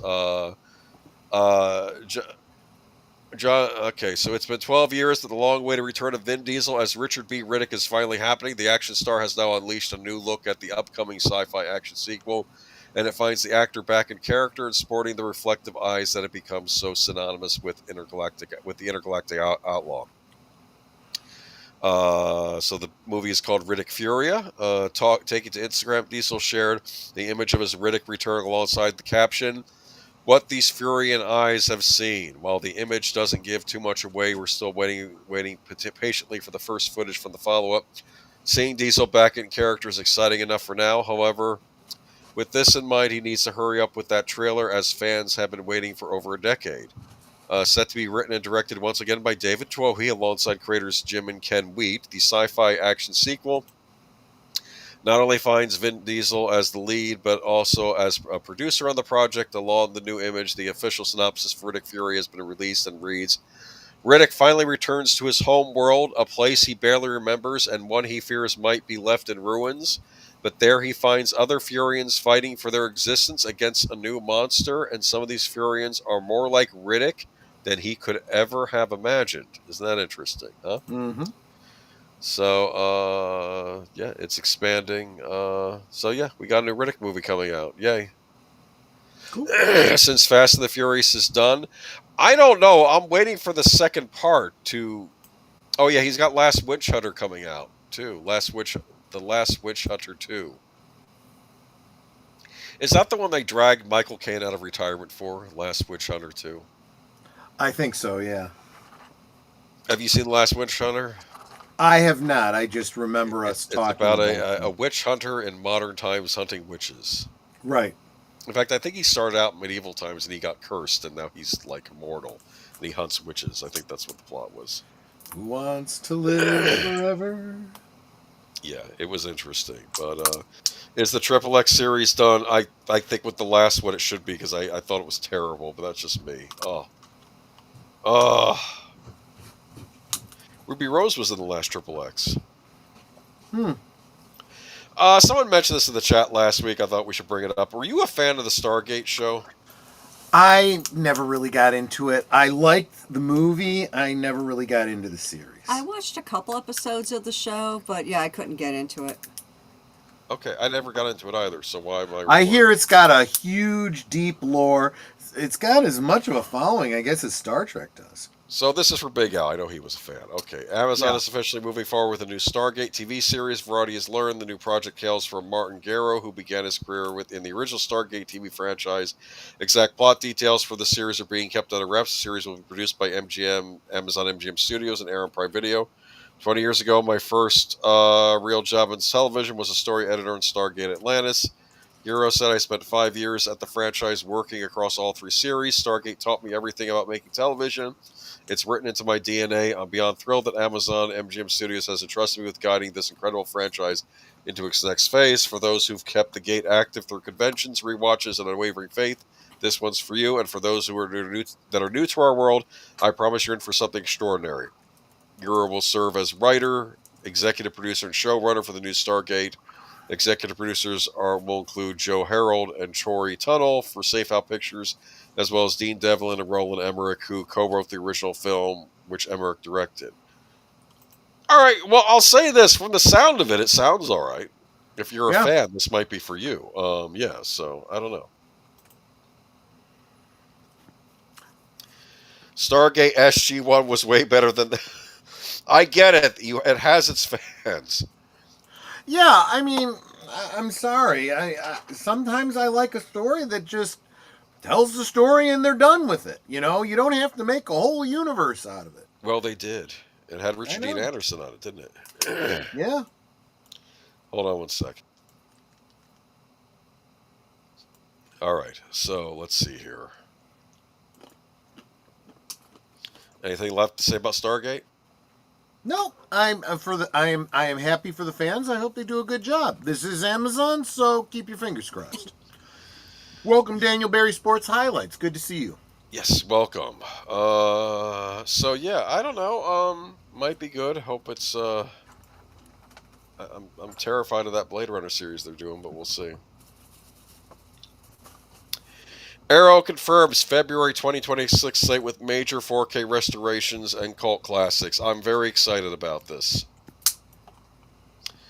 Arrow Video has unveiled an exceptional program of February 2026 home entertainment releases, presenting a lineup that blends landmark 4K restorations, bold genre reinventions, and long-awaited collector's upgrades. From a sweeping Arthurian epic to Korean cult cinema, new J-horror, from a genre master, and sci-fi icons restored with state-of-the-art clarity, this is another striking slate of must-own releases. Excalibur receives a definitive 4K restoration. Y'all listening to this? Yep. Leading the month is Excalibur, arriving on limited edition 4K Ultra HD and limited edition Blu-ray. And don't worry, they will put out a standard edition later on, too. Frequently celebrated as John Boorman's most ambitious work, this film traces the full arc of Arthurian legend, from Uther Pendragon's downfall to the rise and fall of Camelot, with a remarkable cast including Helen Mirren, Gabriel Byrne, Nicole Williamson, and Liam Neeson, and featuring Alex Thompson's striking Oscar-nominated cinematography. Excalibur remains a towering piece of fantasy cinema. Arrow's Video's all-new 4K restoration elevates the film's metallic sheen, mystical lighting, and mist-shrouded battlefields to new levels of clarity. The 3-disc set includes 2 cuts of the film, brand new commentaries, Moorman's archival track, an unreleased documentary by Neil Jordan, new interviews, and extensive written material. Do you know what the other cut of the movie is they're including? No. The television cut. Oh, interesting. I've always found television cuts fascinating. I don't know why they don't include them with more editions when they bring them Right. out. And that'll probably only be available in the limited edition. Probably that'll be nixed for the standard edition. But either way, I'm very excited about this because, frankly, I think Warner Brothers has been terrible to this movie, not giving it the respect it deserves, not giving it the restoration it deserved, and I'm very happy that somehow Arrow got their hands on this, and it's going to get a very nice Blu-ray or DVD or 4K Blu-ray. You buy it on We've talked 4K. about this a number of times. How Yeah. thankfully these boutique outlets exist and are willing to put the effort in where the studios themselves are not. And you know, you got to. I mean, for when it comes to I almost said Camelot, Excalibur here. Just remember, you probably wouldn't even know the piece of music O Fortuna from Carmina Burana if it weren't for this. Yes, that's right. That was in the very beginning of the movie, as I recall, right? Yeah. And then when they write out later on. And oh yeah, oh that scene, because I brought this up. We talked about Excalibur. One of my favorite Yep. parts of the movie is when they go on the quest for the Holy Grail, right? Yep. And it starts out kind of intense, and then suddenly it gets rather dour, and you see Percival, and you see a knight in the background. A person goes up to the knight. It's me, Percival, and he turns the knight around, and it's a skeleton. And he says, "We will never find it." Remember that? Like he's losing hope that because they need the Grail to. Yeah, I hope they down crop cut the screen to small. I don't know. What are you talking about? The picture you see here. This was a 185 to 1 shot movie, I believe. It was a full look into the eyes of the dragon. Yeah, Merlin's in this, huh? Merlin was kind of a nutter in this, wasn't he? He was kind of like kind of like an eccentric Obi-Wan Kenobi. Yeah, there was a. I remember what Arthur says. I think he mentions he loves Guinevere or love. He mentions something about love, and he's like, love. Never has anything destroyed you human so much than love. He's like, he gets all angry about the romantic love because he's especially because he sees, when you're a long-lived being like Merlin, yes, like Merlin is, he can see the patterns, and he sees the son repeating the patterns of the father. Uther Pendragon. Exactly. With Igraine, yes. They didn't shy away from certain scenes in this either that were in Le Morte d'Arthur, right? That's what exactly. That's the version it's based on. It's weird. There have been so many interpretations of King Arthur over the years. There was apparently John Steinbeck worked on King Arthur stories. Did you know that? I did not. Big American literature guy, but he loved the King Arthur stories. I didn't know that. He even wrote some. Well, then there was, of course, the Once and Future King, which they kind of adapted. Disney kind of adapted into the Sword and the Stone. Was that also the basis for the musical Camelot? To a lesser degree, yes. Yeah, for the older point, because the Sword and the Stone's the beginning part. And then there are a bunch of other weird things. There's a new J-horror diptych. Santa, let me hear. I don't know what they just said there. That's going to be part of this. Okay. Save the Green Planet. Do you know what that is? I do not. American Yakuza arrives with 2K restoration, featuring an early lead performance by Viggo Mortensen. The film follows an undercover FBI agent who finds himself deeply embedded in a violent conflict between the mafia and a Japanese crime family. Interesting. Hold on a second. I want to address this. But Arthur only had eyes for Guinevere. Yes, but he fathered a child with his half-sister. Yes, he did. Now, in this movie, the point that Merlin makes is that he has seen love destroy people and kingdoms, and he sees it happening again. Now in this movie, it's because Morgan Le Fay disguises herself as Guinevere, kind of in the same fashion that his father was disguised as the Prince husband. Exactly. But Exactly. what I thought was interesting now on the Merlin series, Uh huh.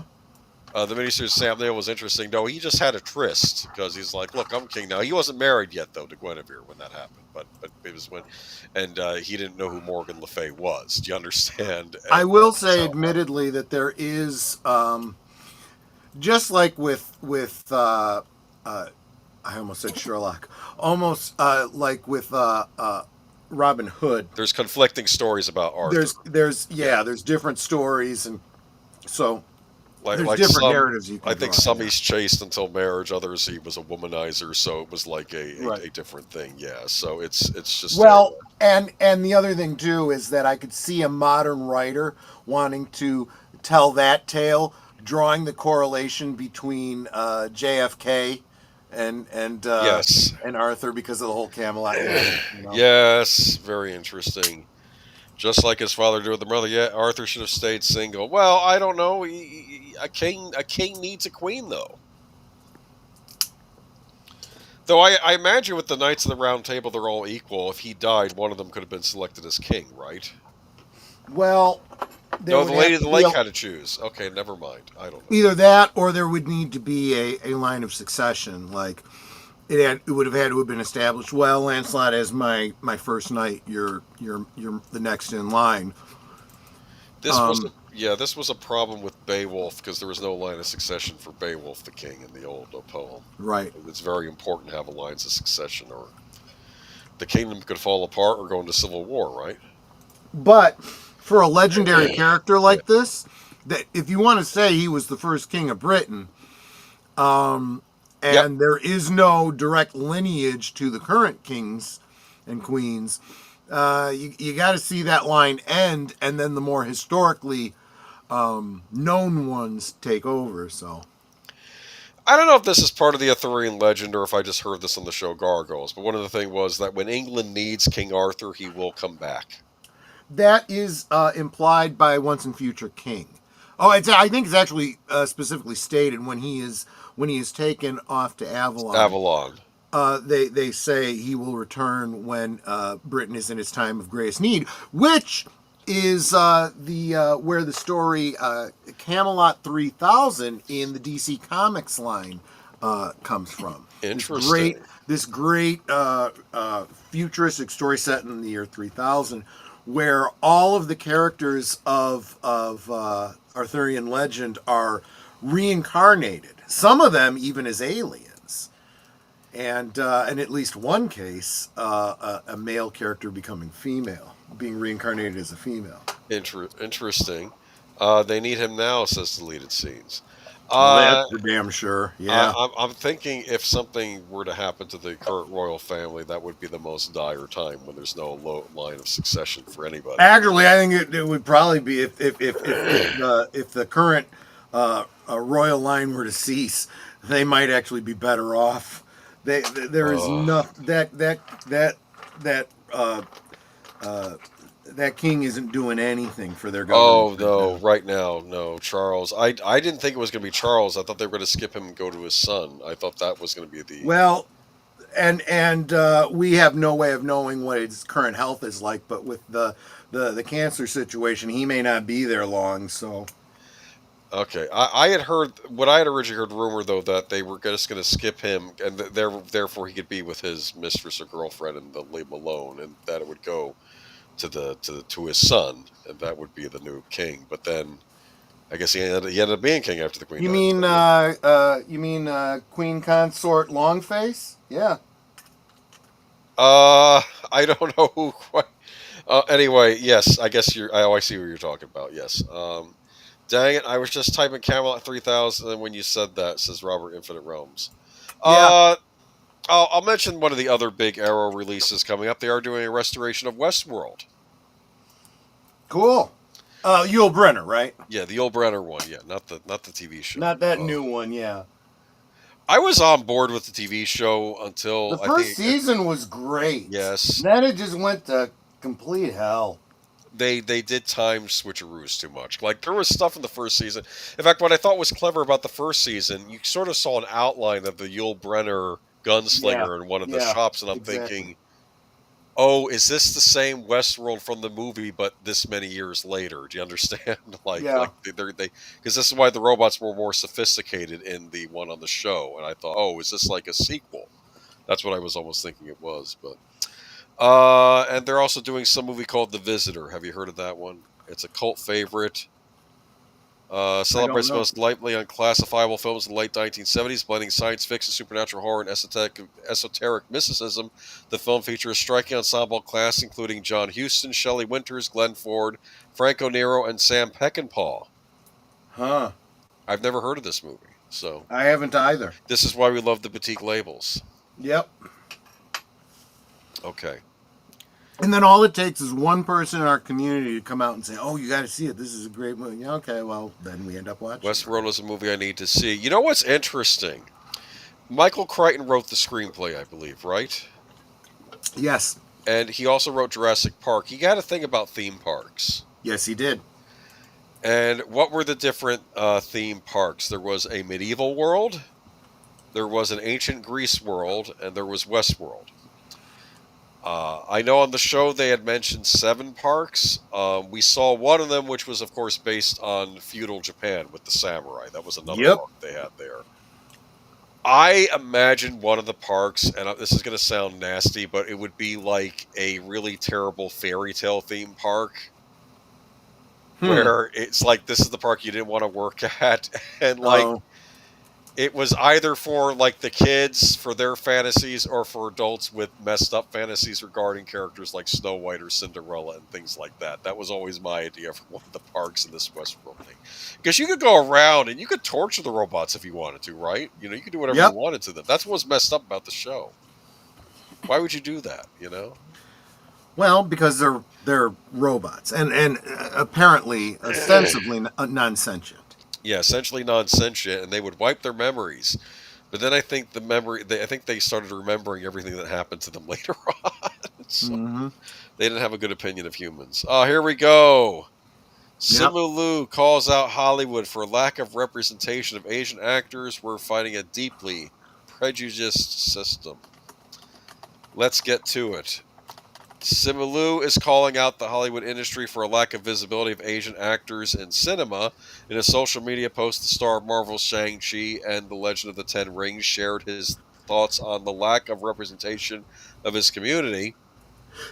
Put some Asians in literally anything right now.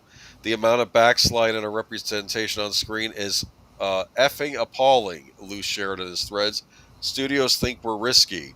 Liu shared his view on the industry after reading a post calling for more Asian men to be cast in romantic lead roles. The actor pointed to titles like Minari, Farewell, Everything Everywhere All at Once, Crazy Rich Asians, and his own Marvel's movies as examples of films that did well at the box office. Every single one a financial success, Liu added. No Asian actor ever lost a studio even close to $100 million, but a white dude will lose $200 million twice and roll right into the next tentpole lead. We're fighting a deeply prejudiced system, and most day it sucks. This is not the first time Liu has called out lack of representation of Asian actors in Hollywood. In 2023, replied to an article that noted he was getting the bulk of Asian make roles. Liu replied to the Facebook post saying, "Way to attempt to put us against one another. What bulk of roles are you referring to? Are there movies that I'm in that I'm not aware of? Do you think there is a quota of Asian male roles that is a zero-sum game? Everything I've taken post Shang-Chi was not written Asian. We've been able to reshape stories and get more representation on screen. Get your facts straight." All right. There's a bit to unpack here. Well, I almost feel like he was going against his own argument. He's pointing out these movies that have done well, like Crazy Rich Asians. That was a mostly Right. Asian cast. Did very well Yep. at the box office. Do you know who he's talking about actor-wise? I'm guessing he's got to be talking about Ki Hoi Kwan. No, I'm talking about the white dude who lost the money at the box office twice. Oh, that I don't know. Jared Leto. I know he's talking about Oh, Jared that Leto. makes sense. I think Because he's talking- I'm sitting here thinking, Short Round is out there, kicking it, You know, I like him. I listen to me. This is not the audience. To be fair, I don't know if he's necessarily targeting the audience. He's targeting the well, system. I don't think I the mean, this is just speaking to what we were saying here in the chat. Clues like, oh, is this more of that diversity? Well, that's what Simu would have you believe, but in reality, it's just him playing the victim card. And I'm sorry that doesn't jive anymore. It really doesn't. When you have had, over a decade of this forced diversity, this DEI kind of crap, I'm sorry, you were given these roles on a silver platter, and just like Lynn was saying, Shang-Chi put should hit. have been Bruce Lee. It should have been the Marvel equivalent of Bruce Lee. But Simu Liu doesn't have the skill, the competence, certainly the charisma that Bruce Lee did. And this is the problem. We talk about this all the time. This kind of a comment, this kind of a public statement is the exact opposite of what they want to be doing if they want to be successful as celebrities. All you're doing is pushing more and more people away and making people really hate you. And it's not Asian people they're hating, it's you personally, Simu Liu. If you want to make a movie about Asian movies, you should have to make a movie about the U.S. Army 44-2 Japanese American unit that fought World War II against that's the Germans a and great rescued another point. unit. Yeah, No, that'd be yeah. a great story. And listen, I don't think audiences, and to be fair, I will say this, I think Hollywood has gotten better about casting Asians in leads. I'll say this, they were bad years ago. I'm not going to lie about that. I remember poor Maggie Q had to run off to Hong Kong and she was very popular over there. And she was like, "Yeah, but I don't speak Chinese," because she was half, I think, Look, half Chinese, half Irish American, I've, But I've and she was good about it, and she wasn't like him whining about it. But I always thought that she should have been a lead. I have lady said in this movies. many times before, and I'm going to say it again. If you feel this strongly about it, you are in a position to do something about it. Feel Exactly. free to produce movies like what was the Asian Crazy Rich Asians, very successful. Crazy Rich Asians. Feel free to produce, direct, write, and make an Asian-based film and hire Asian actors to play Asian characters. You know who did that and did it very successfully? Spike Lee. He didn't just complain about the plight of black people, in the entertainment. Well, he might have done. I don't know if he did. But he actually did something about it. And he told the stories that told the message he wanted to tell. And he became successful doing it. Nothing says you can't do that, Simu Liu, but no, you would rather complain and say, oh, poor me. People don't like me because I'm Asian. No, people don't like you because you're you. That's why people don't I'm like getting you. John Leguizamo vibes off this guy with all the complaining, because I'm looking at John Leguizamo and I'm thinking John Leguizamo has had a career most actors would dream about. All right. Yeah. And I was watching a scene from John Wick the other day, and he's in John Wick. You're in John Wick, even if it's in a smaller part. You're in all of these very important movies. Right. And I guess why? Because you're not the Brad Pitt. I don't really know what he's complaining. I don't get it. And, well, and again, these celebrities, they live these celebrity lifestyles. Look, you can do whatever you want with your money, but I would say maybe live just a little bit more of a frugal life and save up that money, invest it wisely, and then start making your own movies. You know who's doing a great job of that? Sydney Sweeney. Yes. Smart woman. And I'm going to say this, too. I feel like, too, him yelling, we all know who he's talking about. He's talking about Jared Leto. I don't know who else he could be talking about. The 200 million loss. He's talking about Morbius, and he's talking about Tron Ares. Tron Ares, oddly enough, who did have an Asian lead in the female lead in it as the head of the company. So I don't know why he's going after Tron Ares, but he was complaining about the fact that, I mean, he didn't say Tron Ares, but it has to be Jared Leto. I don't know who else he's talking about. Yeah. And I don't know. I don't think these movies would have been more successful with you in them. I don't think it was necessarily the actor that was the problem with those movies. I think they just weren't good movies and that people didn't want to see. And Well, the only way the actor is going to be the make or break for a movie is if people absolutely feel they have to go see a movie with so and so in it. And this is not the way to make yourself desirable to audiences. This is a way to make sure that your next movie flops because nobody wants to see you in a movie because you're an asshole. That's basically what it comes down to.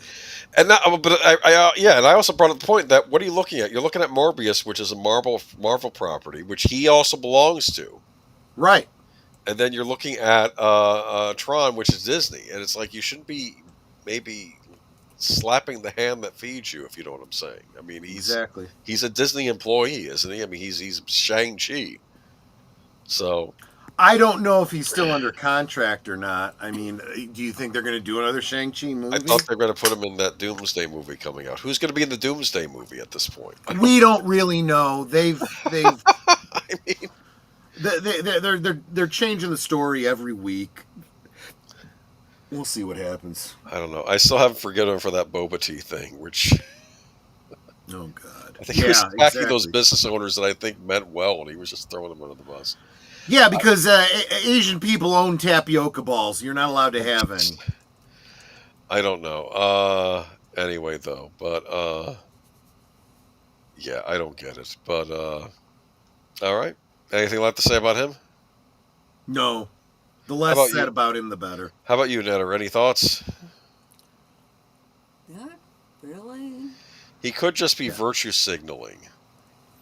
I mean, he's What got- else does he have? Just from that picture, he looks so darn smug. You just Yeah. want to smack him. The actors don't even know who's in Doomsday. True. Sure. Is Robert Downey Jr. in Doomsday? Because I know they're selling him, right? I'll bet you he's playing multiple roles in it. Is he going to play? And none of them Tony Stark, I bet, right? No. I think there's going to be a version of Tony Stark in there. I think he's going to also play a version of Doom. And who knows? He may even play, Captain Marvel and I don't know, Captain America and Thor too. I don't know. Maybe someone will come up behind him, and maybe Wanda will come up behind him and kill like alternative version Tony Stark, kill him all over again. Oh gosh, here we go. Yeah. Okay, I don't know. Let's move on. I'm trying to stretch this out because we're down to our last story. No. It's a holiday weekend. It's okay if we wrap it early. All right. Home Alone turns 35, and Macaulay Culkin, the kid, is all right. That's good to hear. I'm not going to read this whole thing. This is a rather long interview, but I'm going to pick out my favorites, though. But Culkin is now 45 years old. Huh? Yeah. People get older. Were you a Home Alone fan? Oh yeah, of course I was. Well, this was one of the what's it John called? Hughes. It's a John Hughes movie, so of course I love this I movie. almost feel like this is a culmination.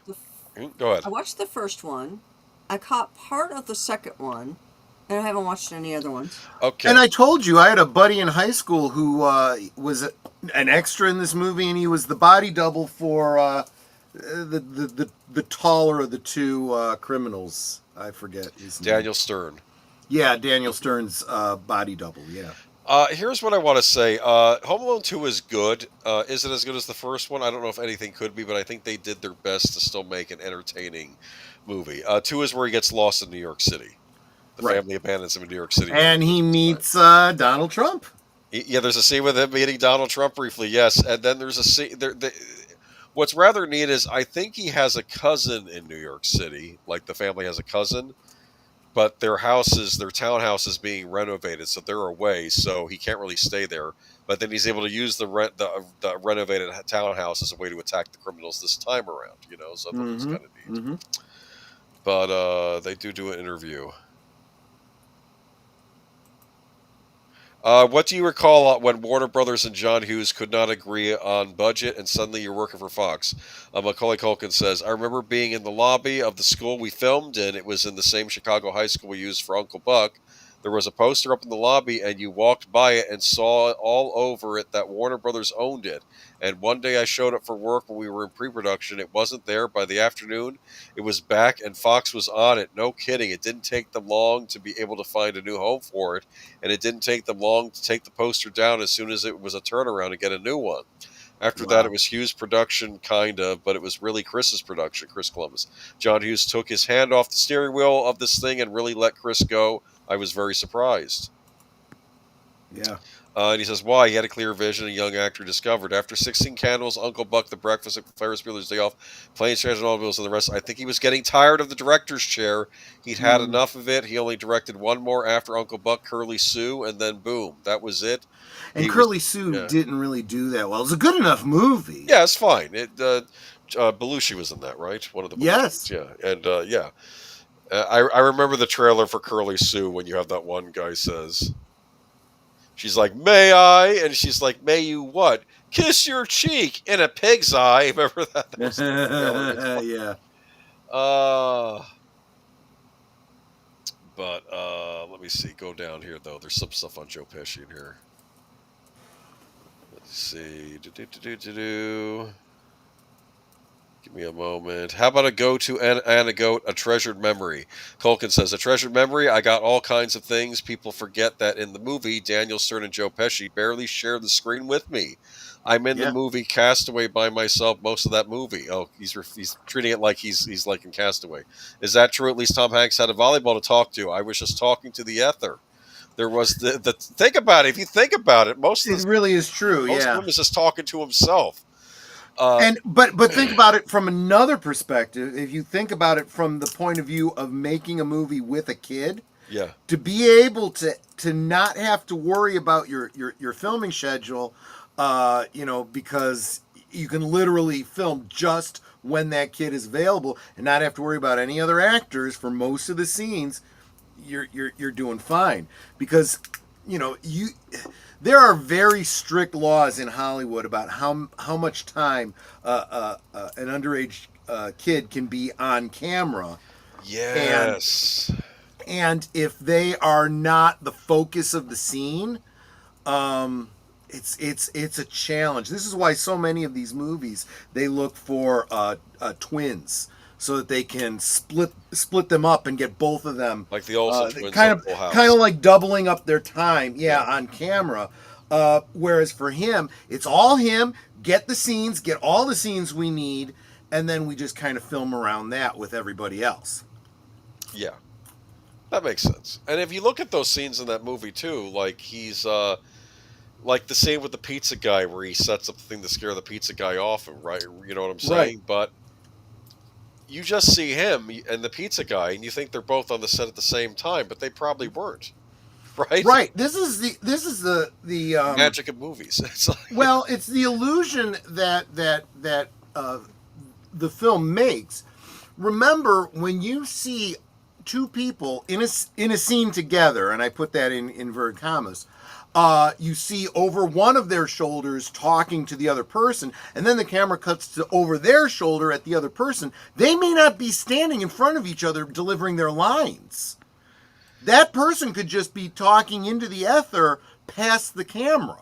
It could and be hitting all of their lines. Now, a good actor is going to show up for their dialogue partner and be there for those scenes, but they won't be on camera for all of that. They'll just be there delivering lines like they're running lines in practice. But sometimes it's not even the actor. Sometimes it's just a stand-in or the director himself. So you don't even realize that. Or a guy in a Gollum suit. Think about it. You could have a guy and a girl talking to each other back and forth. They're not even in the same scene until they got to get the kiss scene. You know? That can happen. Yeah. Oftentimes the actor talking to the stand-in or a stunt double. That's interesting, Clue Studio, yeah.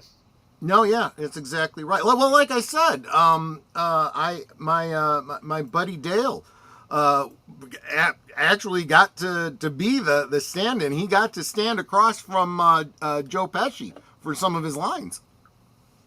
Right. Yeah. Oh, that's cool. Yeah. Yeah. There's a thing on Joe Pesci I was trying to get to here too. There was a time they almost run me over the van, and the whole end sequence. It was one of the last days of filming. They finally catch me and they hang me up on the door. I'm Uh-huh. dangling there, and they're talking about things like they're going to do to me. I'm going to smash your face in with an iron. I'll do this. We're rehearsing, and I'm pretty vulnerable. I'm actually hung up there. Joe and Daniel, they want to run their lines, which is fine with me. I don't have lines in that scene, so I'm like, yeah, I would love to run lines with you guys. Yeah. I'm dangling there, and it gets to the part. Joe says, "I want to bite each of those fingers off one at a time," which is such a grotesque kind of thing. He's rehearsing it, Yeah. and he bit me. He bit me for real. Oh You gosh. see that little white mark there? He presents his hand, and there's a faint white mark. That's Joe Pesci's tooth mark. He bit the That's funny. 9-year-old by mistake. That's Like, funny. could you autograph my finger? Yeah, right, Oh, exactly. okay, so he says, and Deadlight says, "How did you respond? You should have seen his face. He's a tough guy. He really is." And he just bit a 9-year-old who was dangling helplessly. Everyone went, "No, no, no, no." I drew back and went, "Ah." He didn't say anything at first. Then, like, "Oh, sorry about that, kid," but it was definitely with a "I took it too far" look on his face. I didn't Yeah. squeal on him. I think I was always good in his book for that because I didn't squeal. And and then the interview says, "You walked away with a souvenir." Yeah, for life. 2 years. We were filming the second one in New York. We had a little more screen time together. It was the last day of filming. We finally finished. It was a marathon. The second one took 5 months to film, and it felt like effing forever. He meets me at my trailer, and he had never done that. He says, "That was a good one, right?" I said, "Yeah, it was good." He says, "Listen, I got a bottle of vino in my room. I'm going to open it up, let it breathe. You want to come and have a glass of vino with me?" I just look at him and says, "You know I'm 10, right?" He's like, "Sure, but come on." I'm like, "Nah, man, I'm good. I'm good. Thanks, though." Memories like that. That's the thing that these kind of stories I tell on the stage. Okay, so it was a neat. You can check out this article though on I think it was That's very interesting. yeah See, you gotta understand it from Pesci's point of view, right? yeah I mean, wine for special occasions didn't matter that you were underage. It's like, yeah, it's what you do. Well, you only get one, but one you glass can, yeah yeah, you can join us. I mean, that's just the way it is in an Italian family and whatnot. But it sounds like and you never know. All you know about these celebrities is what they choose to tell you. It's like the shadows on the cave wall. But I get the impression that Macaulay Culkin kind of dodged a lot of the really nasty stuff of Hollywood that kids usually have to go through, yeah and he probably saw some things, and he's like, yeah, I'm getting out of this. You yeah. know, And I think he's doing well now. And like I said, I'm just saying. Wait, howdy, Troy and Enter Boomer, just home from work. He was welcome in a home. movie in his early 20s, though, called Party Monster. Oh, I don't know that one. Let me see if I can get a thing on it. It's the most bizarre movie. He he plays a. It's a real life true crime movie Mm-hmm. about the murders in the club scene in New York City. Biographical crime drama written by directed by. Who's it about? Film opens with Michael Olig, a small town outcast who lives with his mother. Seth Green is in it. Seth Green is in it. Yes, Seth Green is his friend. Chloe Savini. Dylan McDermott's Sauvignon, in yeah. this. Dylan McDermott has the best line in this movie. Natasha Lyonne. Wow. Yeah, 'Cause this was is when very they're all interesting. drugged up, right? Because they're all into the drugs, right? And Dylan Oh yeah. McDermott is he owns the club, and he's in the bathroom, and he says, "Michael, I know you think you're Peter Pan, but I'm Peter, and I'm on the pan," because he was on the toilet. You get, he was not that. It's available on Tubi right now if you want to check it out. Clue Studio, what planet, dude? The Good Son was a very underrated role for. Yeah, he was freaking creepy in that movie, man. Oh yeah, but I mean, it was not a comedy. It was kind of a horror film. That was a good movie. Yeah. What do you call the guy, Mr. Accident? Whatever the dummy's name was that he's going to drop on the highway to cause a major accident. Oh, I don't And someone cut a YouTube video where he does that and he drops it, and then like every crash pile up in every movie is attached to it, and like it just keeps getting That's worse funny. and worse. That's And he's funny. smiling as it's all going on. Just No, yeah. See, that was a great example of his acting chops. Yeah, I agree. the kid, he was scarier than Chucky. I forgot Right? a young Frodo Baggins. What's his name? Oh, I know Elijah who Wood you was in mean. that. Young Elijah Elijah Wood. Wood was in that movie too. Uh, all right. There you go. But that wraps it up for Geeky Geezers. We're ending a little early tonight. You're lucky you got anything. It's Thanksgiving weekend. There's no news.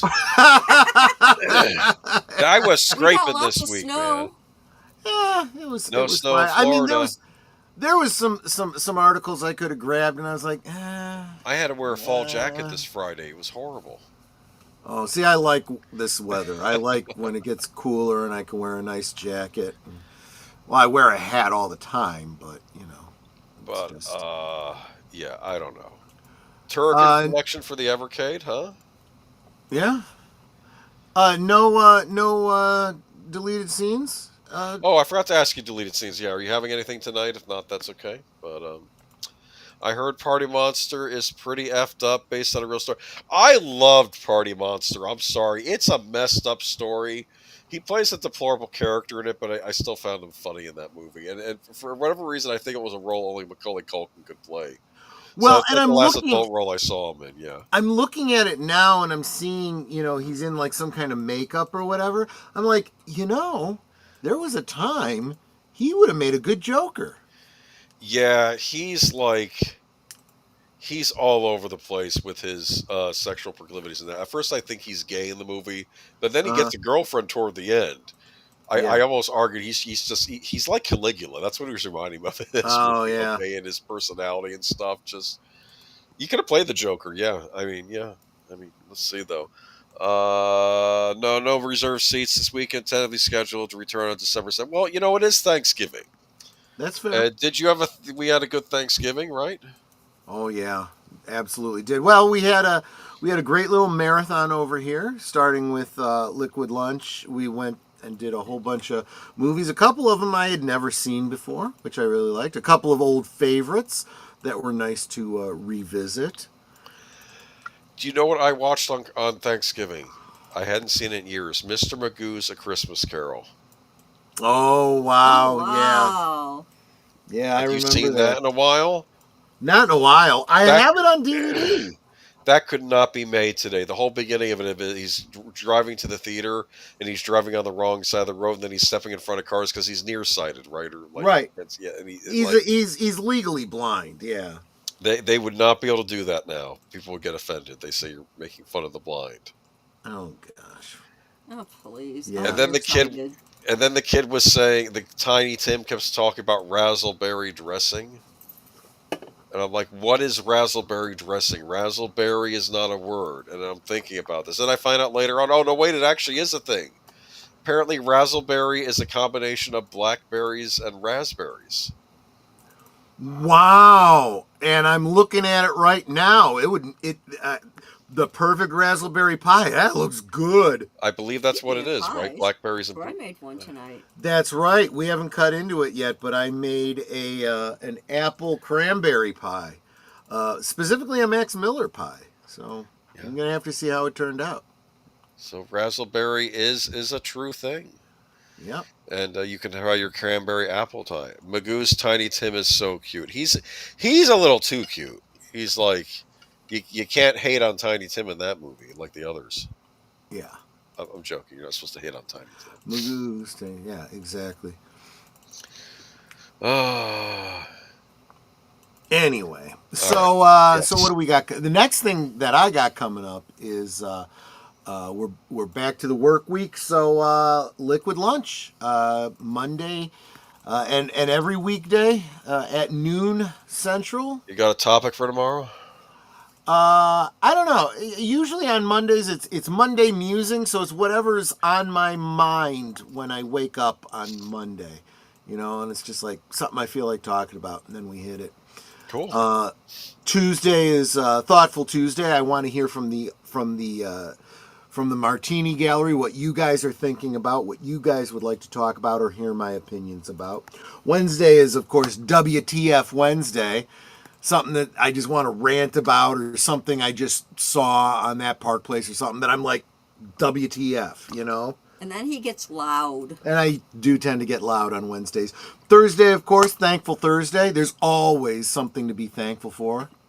Every day, but we specifically set Thursday aside for it. And of course, Friday is a fun day when I talk about what I'll be drinking at Last Call.